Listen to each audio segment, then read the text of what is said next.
আমরা তাদেরকে বলেছি অবাধ সুষ্ঠু নিরপেক্ষ নির্বাচন করতে হবে। তারা আমাদেরকে আশ্বস্ত করেছেন।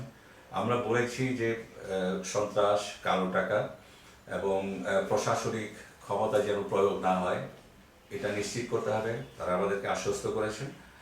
আমরা মনে করি সরকারও তারা যে নির্বাচনকালীন সরকার হিসেবে তাদের কার্যক্রম পরিচালনা করবে এবং নির্বাচন কমিশন তাদের সাংবিধানিক যে ক্ষমতা এবং আইনি যে অধিকার সেটা যেন ক্ষুণ্ণ না হয় সেটা পুরোপুরিভাবে তারা পূরণ করবেন, পালন করবেন। আপনারা তো আসলে যে বলছেন নির্বাচনকালীন একটা সরকার চলতে আসলে কমিশনার এখন দায়িত্ব, আপনারা একটা প্রত্যাশা নিয়ে ভোটে যাচ্ছেন, সুষ্ঠু ভোট।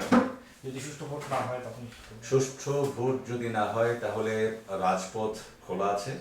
আমরা মনে করি এটা আমাদের দেশের জন্য, আমাদের দেশের নির্বাচনী ব্যবস্থার জন্য এবং আমাদের দেশের যে গণমানুষের অধিকার আছে সেটার জন্য অত্যন্ত বিপর্যয়কর একটা অবস্থা তৈরি হবে। এটা আমাদের দেশের জন্য অবশ্যই অশুভ হবে, শুভ কিছু হবে না।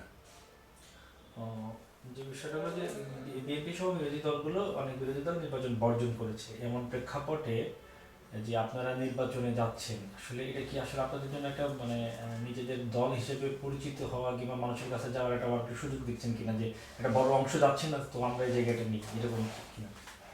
আমি মনে করি প্রত্যেক রাজনৈতিক দলের অধিকার আছে যে তারা নির্বাচন করবে অথবা করবে না। ইসলামী ঐক্যজোটের প্রতিনিধিত্ব 91 সাল, 96 সাল, 2001 সাল প্রত্যেকটাতেই জাতীয় সংসদে আমাদের প্রতিনিধিত্ব ছিল। অতএব নতুন করে পরিচিত হওয়ার কোনো কিছু নেই।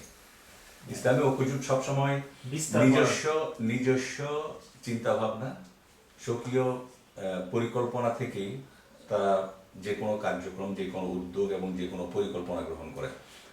কেউ মানে কারোর দিকে তাকিয়ে অথবা কারোর লেজুর ভিত্তি করে আমরা রাজনীতিও করি না, কোনো পরিকল্পনা গ্রহণ করি না, কৌশলও গ্রহণ করি না। আমরা সবসময় নিজস্ব উদ্যোগ, নিজস্ব পরিকল্পনা নিয়ে আমরা অগ্রসর হই। আর নির্বাচনও তো একটা আন্দোলনের অংশ। আমরা মনে করি আন্দোলনের অংশ হিসাবে এবং জনগণের যে অধিকার, সেই অধিকার যেন বিনা চ্যালেঞ্জে চলে না যায়, কেউ খালি মাঠের মধ্যে গোল দিতে না পারে, ওই চ্যালেঞ্জ হিসেবে আমরা মূলত ইসলামী ঐক্যজোট নির্বাচনে অংশগ্রহণ করেছি। চমৎকার বলেছেন, যারা নির্বাচনে যাচ্ছে তারাও এইটাই বলছে যে খালি মাঠে গোল দিবে না। আবার অনেকেই বলছেন যে এই নির্বাচনটাকে বৈধতা দেওয়া হচ্ছে, এই আপনাদের সভা নির্বাচন জন্ম দিয়ে। আমরা এই চিন্তাটা করি না।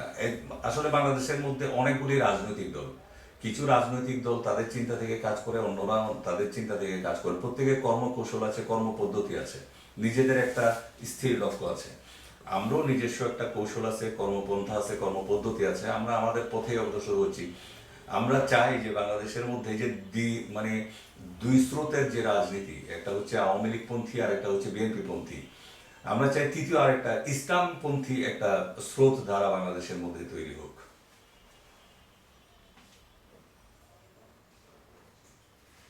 Thank you. অনেক ধন্যবাদ ভাইয়া।